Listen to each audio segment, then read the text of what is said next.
Good morning, everyone. As always, I thank God for another day. I pray that you all had a peaceful sleep last night, and those that work at night, I pray that you had a good night at work. Excuse me. Everybody at my job is sick, and I hope I'm not everybody, but a lot of people at my job are sick, and I hope I'm not, excuse me, coming down with anything. But I just thank God for another day. I thank God for this opportunity to be able to give the videos. And I pray that my videos always, I pray that they uplift someone, motivate someone, and encourage someone. Those are my goals, to uplift someone when they see my video, to encourage someone, to let them know that you can make it, and to uplift someone when they're down, because we may not go through exactly the same things all the time, but sometimes our situations are similar to someone, and they can understand, they could get something from what we're going through and allow them to know that they can make it. So this video is kind of a difficult video I'm going to talk about. So a lot of people don't know, but after this video, they probably will know. What was the year? Oh my gosh, I don't even know what year it was. I believe it was in the early 2000s, or in like 98 or 99. Yeah, I'm not even sure. But it was about 99 and 2000. Somewhere around then. We had lost our home, and we went into a shelter. But before we went to a shelter, I had, moved in a room temporarily with my husband. He wasn't my husband then, but he became my husband. And I was ridiculed. I was talked about. I was lowered in the dirt. I was just an awful, awful person. That's what people were saying about me. It was an embarrassment. I didn't even want to go, excuse me, go to church, because I felt as though if I went to church, God was going to see. This is how can I put this? This is not how I was taught, but this is what happened has happened while in the different churches that I was associated with. Your business was broadcast. You was embarrassed. You was prophesied on. You was prophesied to. You were told that you can leave, and if you don't want to be here, get up and leave. I can't remember the exact words, but I was told one time to get up and leave. If you don't want to be here, get up and leave. And it was almost, I can't even remember. You won't be missed, or something like that. Something to that. I'm not really sure exactly the exact words, but I was feeling it because I know I was sinning. I know I was sinning. I was doing what I wanted to do, and I was coming to the church. Doing what I wanted to do, and I was coming to the church, and I didn't want it to be broadcast, so I wouldn't come all the time. Doing what I wanted to do, and I thank God for His goodness and His mercy that He showed towards me, because God knows my end before my beginning. His mercy endured for me forever. It endures forever. And I'm glad that His mercy didn't run out on me when I was in my sin. Everybody cast me under the cross. They cast me down to the dirt. I was nothing because of what I was doing. But other people in there were doing what they wanted to do. People were in there having sex and getting pregnant, going out left, right, and sideways, getting abortions. And I knew this, and none of their business was broadcast. None of their business was talked about over, in our little groups that we had, women's group. None of their business was talked about. But what I was doing was spoken about, not in a subtle way. It was like a roundabout, but I knew they was talking about me. Anyway, so before I went in the shelter, me and my children had moved in. One of my friends was like, come here, because I didn't have anywhere to go. I didn't know what was going on, what to do or anything. So I went to stay with him, me and my children. We slept in the living room, and I went out and bought food or whatever. And then some of the church members found out about it, and they told him, put her out. She don't need to be there. Put her out. Get her out of your house. And different things like that. So I just went into a shelter. And that was it was just, people in there were dirty, they were nasty. It was just horrible. We had to share, a bathroom, of course, and we had our room. We had bunk beds and beds enough. It was big enough for all of. One of my baby girl, she didn't come with us. She stayed with my godmother because she was so young. I did, and they were school age, and I was working. So I'm glad I was able to allow her to. She was able to stay with my godmom, and that was a blessing. And I went to work, taking care of my kids, trying to do what's right. No, everyone, when you're down and you get beat while you're down, you get hit while you're down, no one really reached out their hand to me and say, come on, I'm going to pull you up. It was like, the Bible. You know the word. You know what you should be doing and what you shouldn't be doing. You're in this situation because you did what you shouldn't have done or whatever. I didn't get, come on, let me pull you up. Come on, let me pull you up. Come on, let me pull you up. Don't get me wrong. There were people that did help out, which I thought then that it was help. But I don't understand. I just don't know. Now that I'm thinking about it, I guess it was help in their way of helping. Their way of helping is just,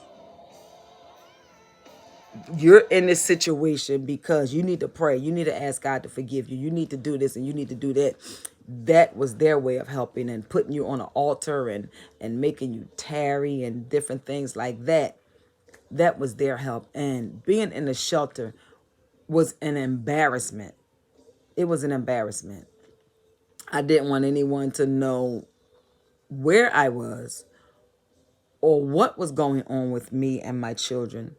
But again, my business was broadcast. Everybody knew.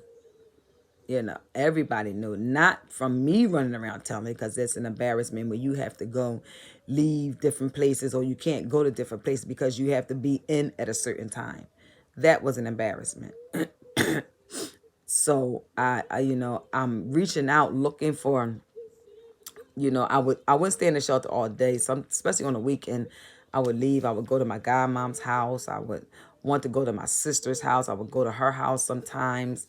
And then I was just so down. It was just a difficult time for me.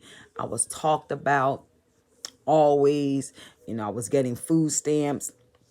I didn't really need the food stamps, because I was there, but I was still getting them because they fed us. And I would use the food stamps to probably buy us hoagies, or sometimes get our snacks and my children's snacks and juices and different things like that.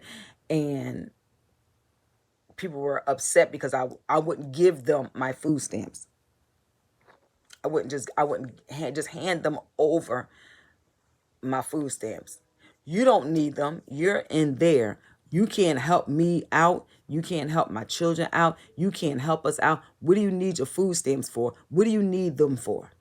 You ought to just give them to me like that. Like, I don't mind sharing. I don't mind sharing. I will give you and I will help you, but for you to talk down to me like that and think I was supposed to just hand them over to you, and my children go without snacks, or if I want to get a hoagie for us one day because I didn't like the food, I didn't know, or they served pork, we don't eat pork, or they served something that we couldn't eat, or I didn't want to eat, or they got tired of eating, let's go and get a hoagie.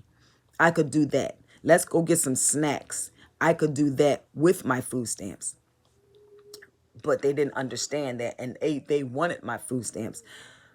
The shelter, like I said, it wasn't clean, and I stayed in my room. I, had a few, not a few friends. I had a few people that, yeah, it's a few young ladies that we became close with. We would pray, we would read the word, and we would just talk about different things. And my children, they were growing up, and I couldn't keep them locked in a room like I wanted to. So they had a little play area. I would let them go into the play area and play. And, it's a lot. I have a lot of children. So when they see a lot of kids, when people normally see a lot of kids, they automatically just start trying to attack them. I don't know what it was about my children. Everywhere we went, we could just walk in something and sit down, and next thing you know, here come these boys, or here come these kids, wanting to attack my children. And somebody said, why everywhere you go it's always an issue? Why everywhere you go someone always after you and your children? Why is it that y'all are troublemakers? We're not troublemakers. When we go into a place and they see all of us and we just sit down, and my boys are boys, they want to get up, they want to skate, they want to play or whatever, and people, the little other kids, all the group started coming over to them thinking they playing or whatever, and there were adults in there that didn't like my children, didn't like us, because for one thing, I worked and I had a armful of gold bracelets. I love gold, and I mean, I had an armful. I think I had probably like 6 or 7 gold, different kind of gold bracelets on my wrist. And I was in the shelter, so I didn't take my bracelets off. I had a job, things happened, I went to a shelter. And my father said one time, you walking around here with all these gold bracelets on, you living in a shelter, and you buying these gold bracelets, and you buying this and you buying that. You should be ashamed, and this, that, and the other. Just beating me down, just beating me. And I told him, I said, well, I could show you pictures before I went into the shelter that I had these bracelets on. I have these bracelets on, and you want me to take my bracelets off because I'm in a shelter. You want me to stop dressing the way I normally dress because I'm in a shelter. You want me to look bad, look really bad and horrible, me and my children, because we're in a shelter. That didn't happen. That wasn't my thinking. They wanted me to be down, and they wanted me to just be like, well, I'm going to beat you while you're down. I'm going to kick you while you're down. And that's what was happening to me. So I started developing this thing that is just me and my children. I started going into my shell that it's just us. It's just me and my children. It's just us. Because before then, their father had gotten an accident, and he had gotten an accident when he broke his neck, but that was years before. That was years before we went into the shelter, that he had been in an accident and broke his neck, and our relationship was on the rocks and whatever. But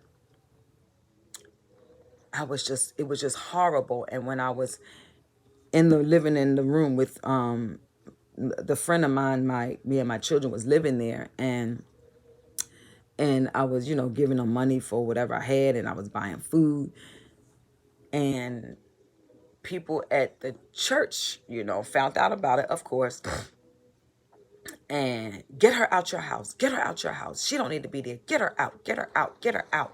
This, that, and the other. That's not your responsibility. Da da da da da da da da.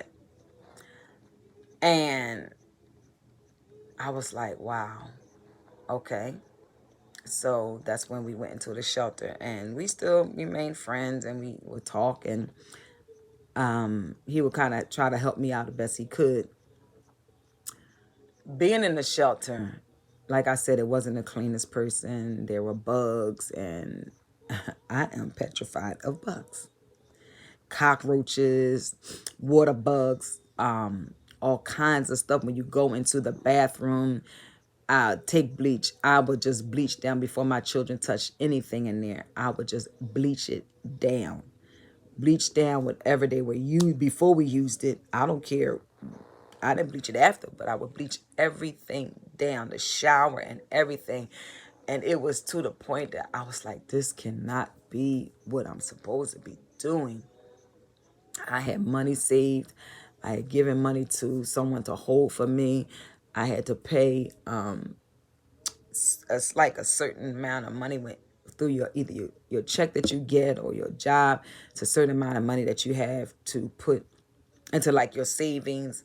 So when you get your home or whatever, you have savings or whatever. So we were there, and this gentleman was there with his family, and me and his wife, girlfriend, whatever, we were cordial or whatever. And something happened to her. I think she had went into the hospital. She gotten sick and went to the hospital. And he had this son. This son had some beautiful, long, pretty hair. And he asked me if I could braid it.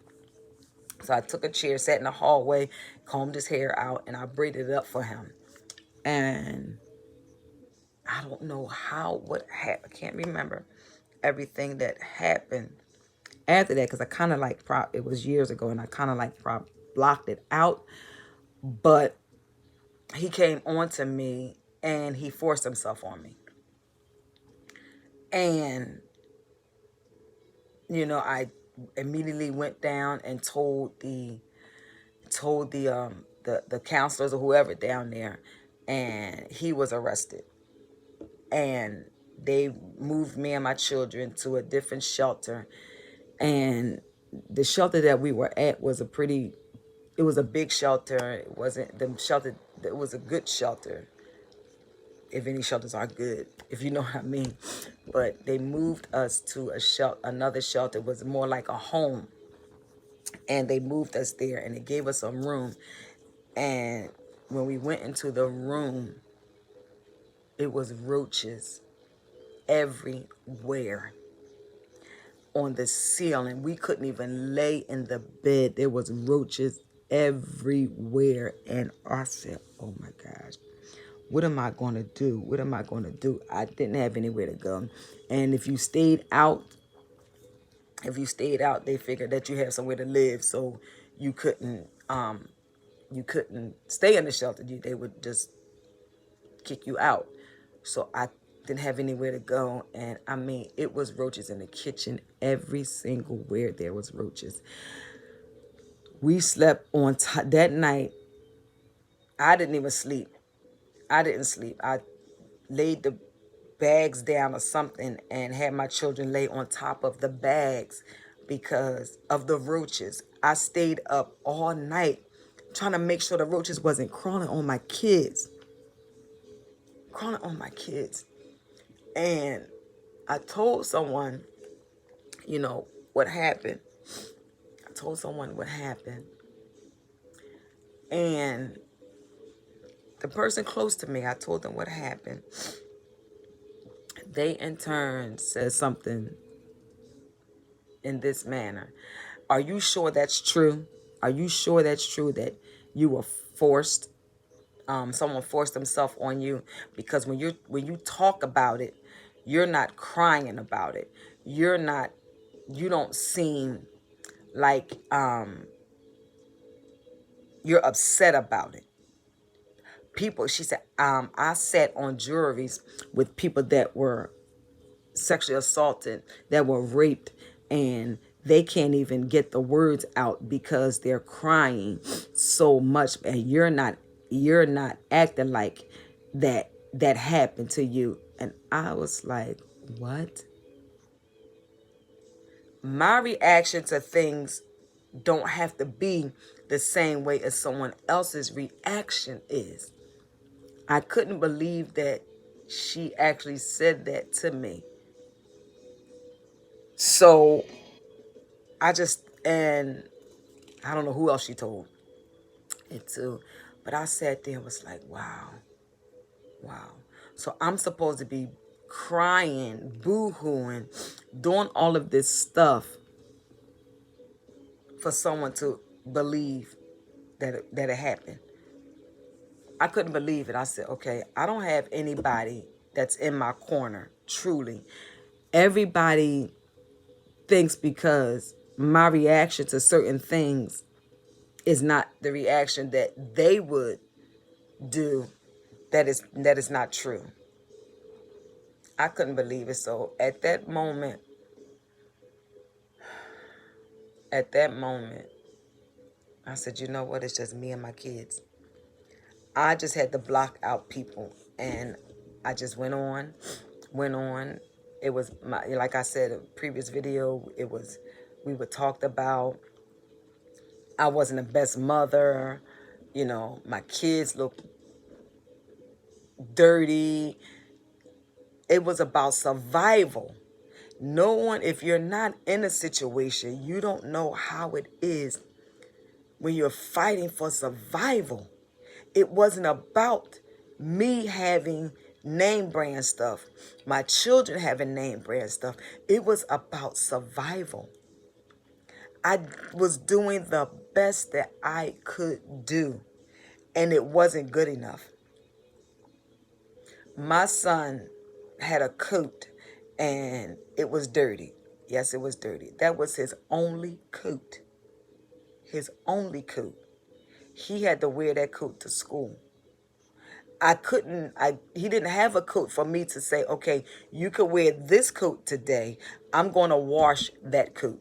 I didn't have money all the time. So when I got money to go to the laundromat, I went to the laundromat. This particular time, before I could get to the laundromat, someone got getting close to me. Oh, his coat is filthy. Look at his coat. It's filthy. Why is he walking around with that filthy coat on? Because he doesn't have another one to put on. That's the only coat he has. Well, you can wash it. Yes, when I get money, I will wash it. Not, let me buy him a coat. Not, I'm going to take you to the laundromat. None of that. I was always, why they this and why they that? Sometimes their pants was a little high was. At least they had pants on. Why they look like that? They don't look clean. They don't this and they don't that. I couldn't win for losing. This one particular girl at the church, she came in one day and she gave me a few bags of clothes. And she said, my mom sent these to you. I didn't know her mother. I've never met her mother. I guess she was telling her mother, and they went to the thrift store and bought my children clothes. I was so appreciative of it. I was like, oh, Grace say the girl name. I don't want to say nobody's names. I was like, oh my, I said, please, please, please tell your mom. I said, thank you so, so much. Please tell your mom I said thank you. And I thank you because y'all didn't have to do it. Took the bags, went home, and washed the clothes. And my children had clothes. And this particular person asked me, did you say thank you? Did you tell her thank you? I was like, what? Now, I'm a grown woman with kids. I know manners. So I said, of course. I said, yes. I told her to tell her mother thank you. Well, you ought to get the mother phone number and call the mother and tell her thank you yourself. Again, I was not allowed to do things the way I wanted to do them and the way I knew how to do them. I said thank you. I did say thank you. And there was a gentleman that he didn't go to our church.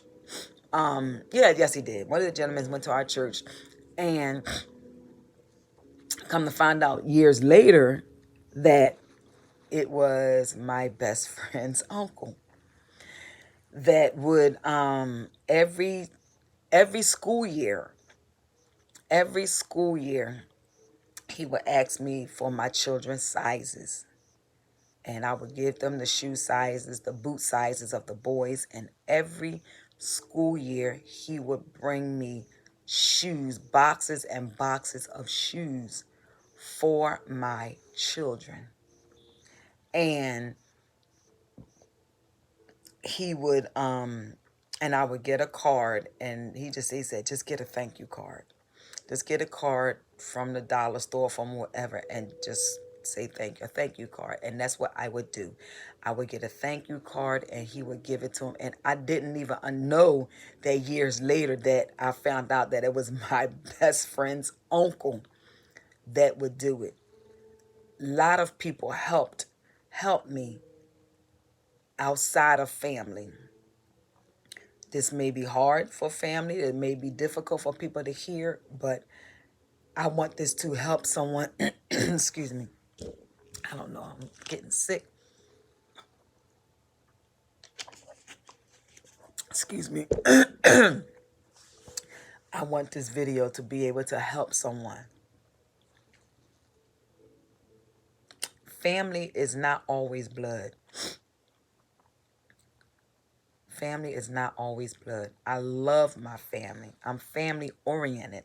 I want to be around my family. I always wanted to be around my family and sit there, chit chat with them, laugh and talk when we get together. It's always a good time. I love my family.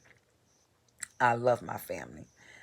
And to go through different things, and when my girlfriend, my best girlfriend, and I became friends, it was said, why are you friends with her? She's not, what can she help you with? She's not married. She doesn't have any children. What can she possibly help you with? I said, huh? First of all, I don't have a friend. I don't look for friends for what they can do for me. I have a friend because of our connection. Can't even hardly recall how we became close. And over the almost 25 years, our friendship has grown. Yeah, we go we go like any other people. We go through our little spats and disagreements, and it's not arguments, well, disagreements or whatever, and we come back together as friends. We never stopped being friends. She was really upset with me at one time, and I thought that was it. But we became friends again. She just didn't, sometimes when you gotta just like not be around a person to deal with the person and see if that's who you want in your life or not. And I guess that's what she had to do. And she realized that I'm a good person and we could get past this. And we've been friends for almost 25 years. And I was like, I don't have a friend because of what they can do for me. Like, you may get friends because of what they can do for you. And she's not married. I never went to her for marriage advice.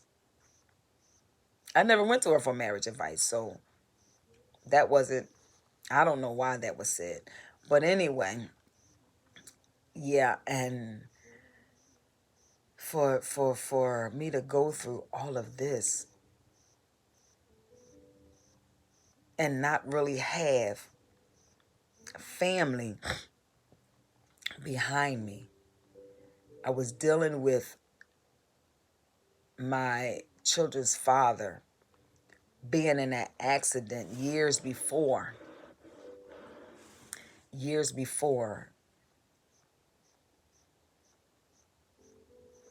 being in that accident and hurting him and breaking his neck the way it did and paralyzing him the way it did, it was so difficult.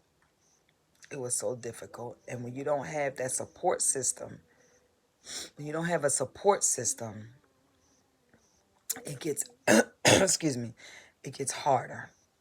It gets harder. And I remember one time I asked, excuse me, I meant to take something because I don't want this, I don't want a cold coming on. But I know one time I asked my grandmother if she could help me help us get a house. I just wanted a house. It didn't have to be a big house. It didn't have to be anything big.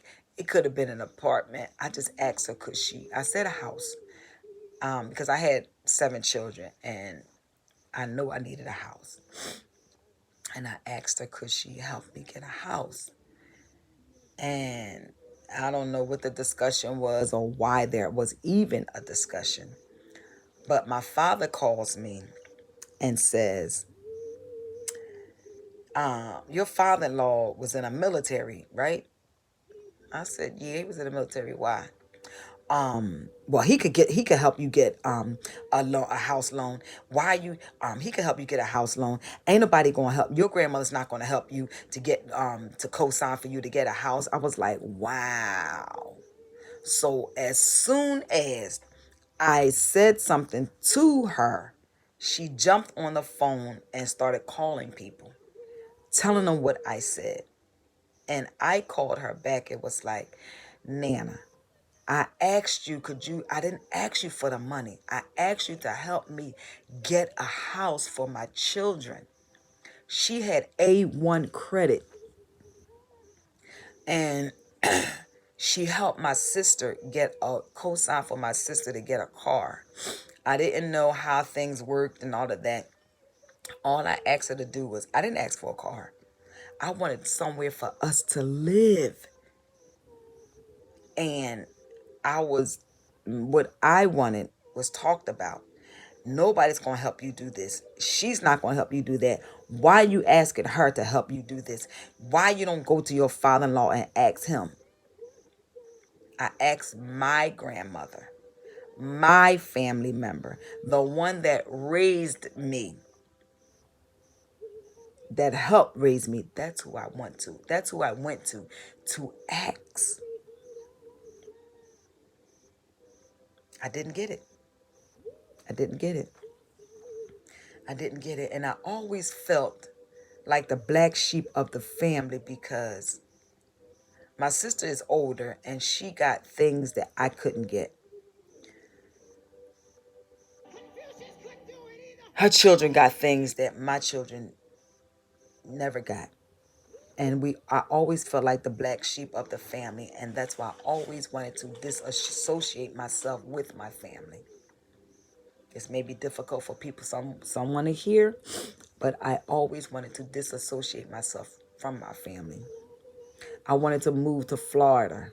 I wanted to move far away. What did I say? Florida? Florida. Let me pronounce it right. I always wanted to move far away from my family because my family was just me and my children. It was just me and my children. When it came down to that, I didn't have anyone. I felt as though I didn't have anyone because every time I would tell someone, what's on my heart or what I feel or what's going on with me, a family member, I would hear it again. So I was like, well, Dad, I don't know who to talk to. And then when I started talking to people at church and I would hear some things again, it was like, like in The Color Purple, the man said, you better not tell nobody but God.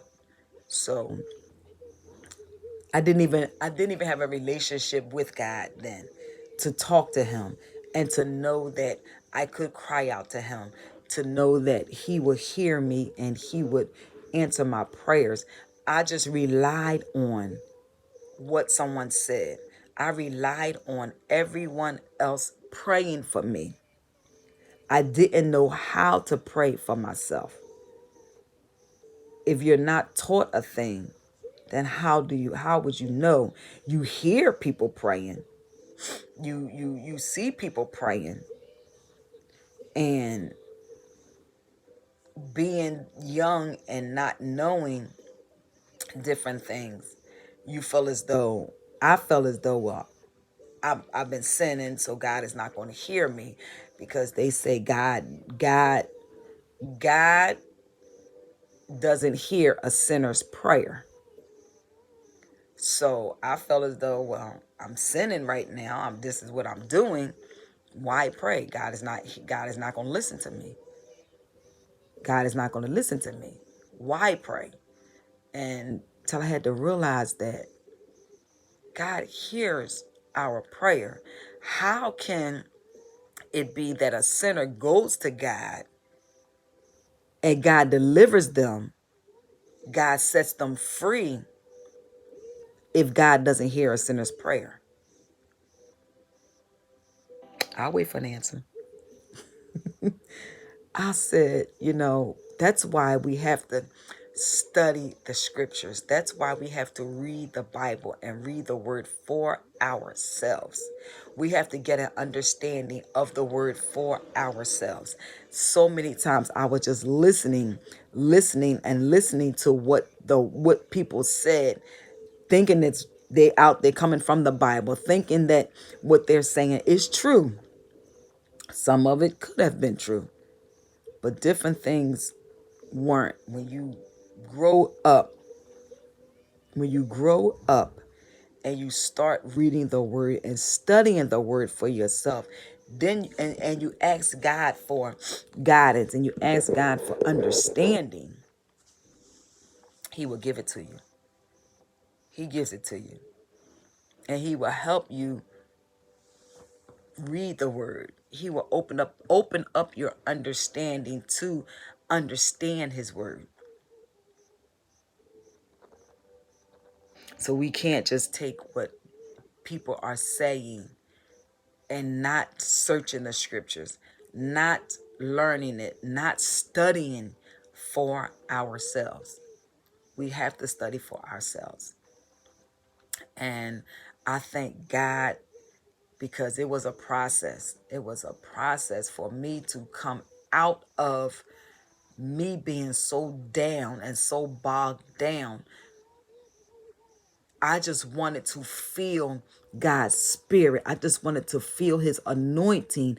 I didn't want it to just be bodily exercise. I didn't want it to just be jumping around and jumping and shouting. I wanted to feel God's spirit. I wanted to see his anointing. I just wanted to see the cloud when you walk into the church. I just wanted to see him, see the smoke, see the spirit. And I was told, well, you have to be in that position. You have to be in a certain position to see God's spirit.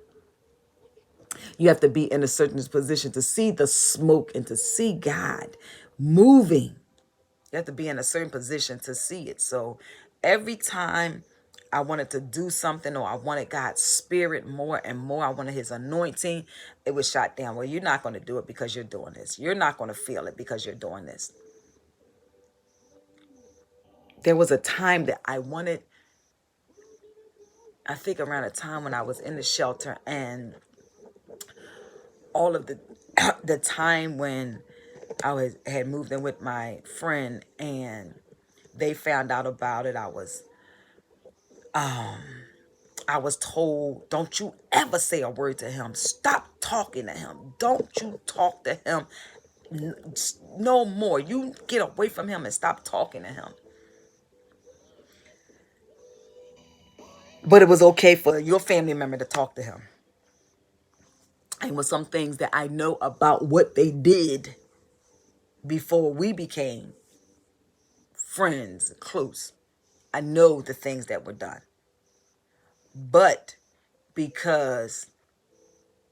probably because I had children, and the person said, well, what is it? What do you see in her? She got all these kids, and she's not shaped like I am, and this, that, and the other. I'm like, huh? Girl, stupid stuff. Just stupid.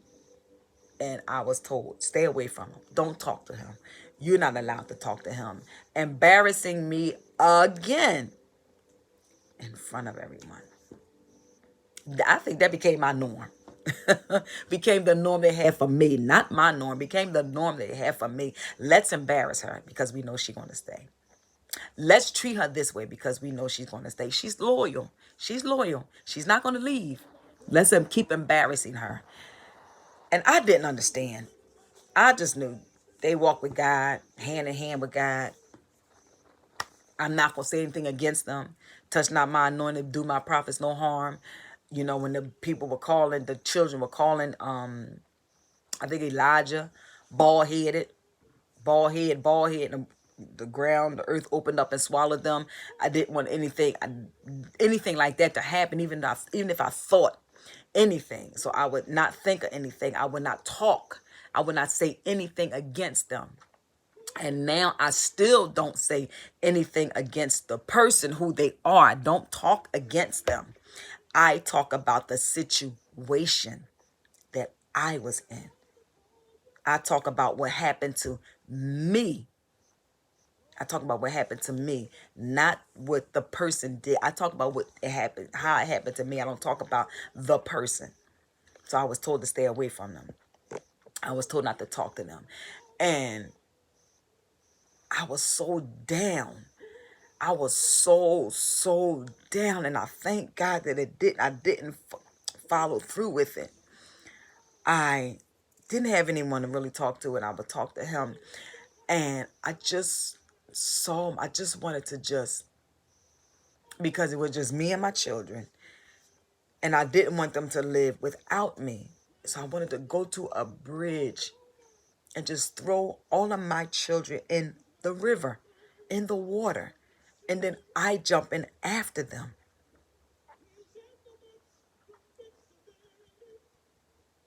It is hard sometimes because just to think about what I wanted to do. I didn't want any of my children to be here because I know how it is to grow up without a mother. A motherless child has it harder. Yes, my grandmother loved me. Yes, she loved me. She loved us. She took care of us. She did the best she could. But a motherless child has it hard because we are not that person's child. We are not their children. So someone to have to raise my children, if I committed suicide, I didn't want my children to have to go through anything. I didn't want them to have to go through the fact that their mother killed herself. I want to take all of us. I want to take all of my children. Everybody. We all was going to die at the same time. That's what I wanted.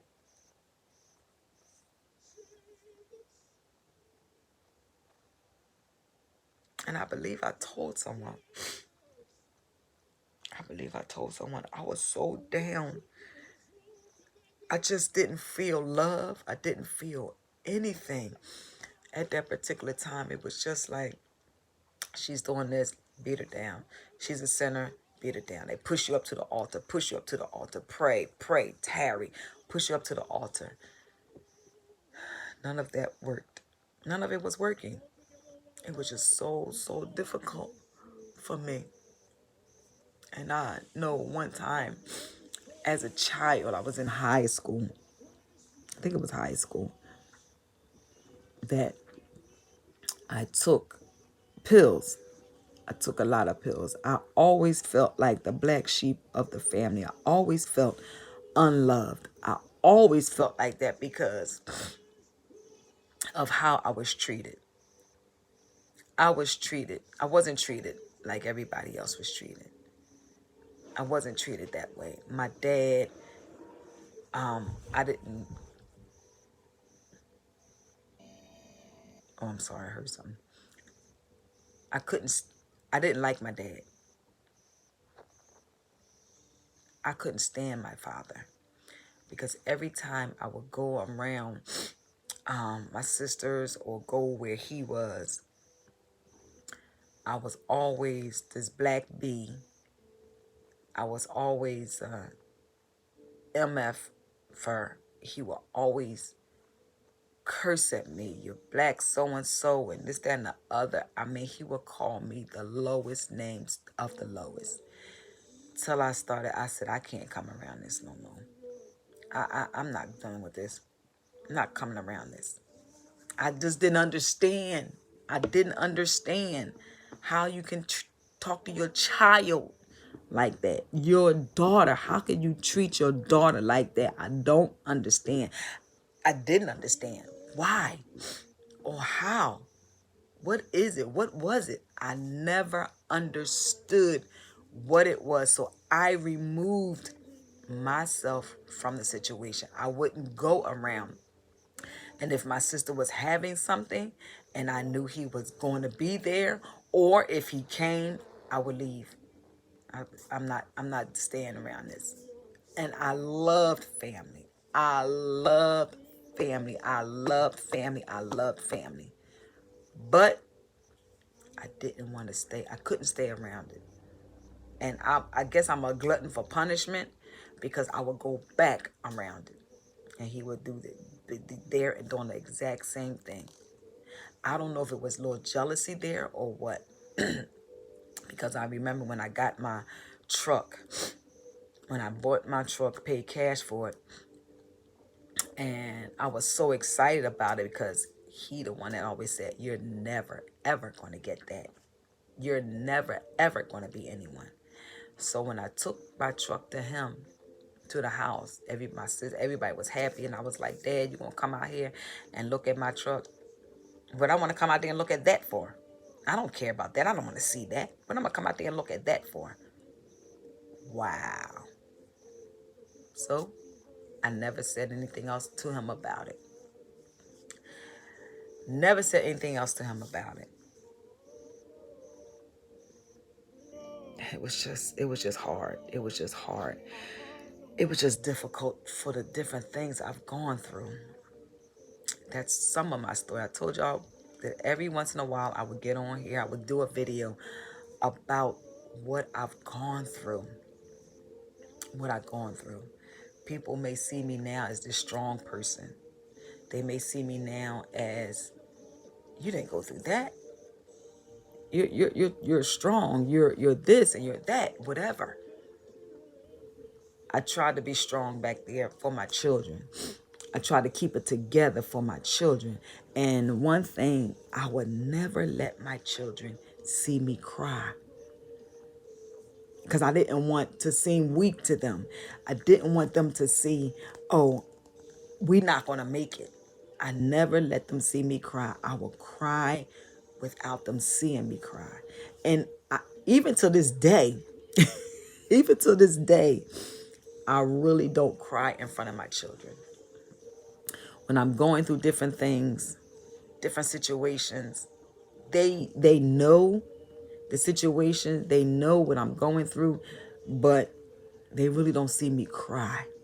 I don't shed tears in front of them. And I had to learn that that's not necessarily showing them a sign of strength. It's showing them that, what is it? It's I don't even know. I've lost my train of thought. It's not showing them that I'm human, that I have emotions. It's not showing them that. It's not showing them, if I don't cry, it's not showing them. It's showing them that mommy doesn't shed tears. And it's, oh my gosh, I'm rambling. I can't even get my thought together. But like I said, I don't really cry in front of them. I hadn't cried in front of them. Now they see me crying, shedding tears of sometimes disappointment, heartache, whatever I'm going through. Those kind of tears. I want them to know that We can make it. You can make it. You don't have to. Shedding the tears are not a sign of strength. It's not a sign of strength. It's actually a sign of weakness, because God gave us tear ducts for a reason. We have a heart. It's okay for our emotions to come out in our tears. Because when you keep stuff bottled up in you, it comes out at the wrong time, and it comes out on or to the wrong person. You don't want that to happen. So shed tears. Allow someone to know that you could be vulnerable, that you have emotions, that sometimes we need people. We need someone to pray for us. We need someone to lift us up. We need a hand. We need someone to pull us up. When they always see us being strong, they say, she all right. He's all right. They don't need it. But deep down inside, we're crying because we want somebody to be there. We want somebody to help us. But when they don't see us, when they don't see the true us, we got this wall up. We got this blockage up. I'm not going to cry. I'm strong. That's not a sign of strength. That's not a true sign of strength. And like they say, men don't cry. Men cry. And there's something about a man that cries. It moves your heart. It really moves your heart, because man is strong. He's the caregiver. He's the head of the house. He's strong. But when you see a man break down because his heart is broken, or his heart is hurt, or something happened, when you see them break down, my goodness, it moves your heart. It moves your heart. So this is the video that I wanted to do today. I hope it encourages someone. I hope it uplifts someone. I hope it helps someone to go through. And I got another video I will tell at another time. But I just want to give my videos and allow them to hear me. I'm not here to blast anyone. I'm not here to blast anyone. I'm here, and my videos are solely about my life. And if it involves someone that happened in my life, it involves them. I will not say names in my video. I will not say people's names in my video. I will just talk about situations that happened to me and my family. This is my YouTube channel. This is my YouTube channel, and my YouTube channel. This channel is not to bash anyone. It's to encourage. It's to motivate. It's to uplift you. I hope you got something from my video on today. Be encouraged. Know that God loves you. Most and foremost, God loves you. And I love you too. Have an awesome, awesome day on purpose. And remember, speak life over your situations. Speak life over your life. Speak life. Death and life is in the power of the tongue. Speak life over your situations and over your families. Love you, and have a blessed day today. God bless you.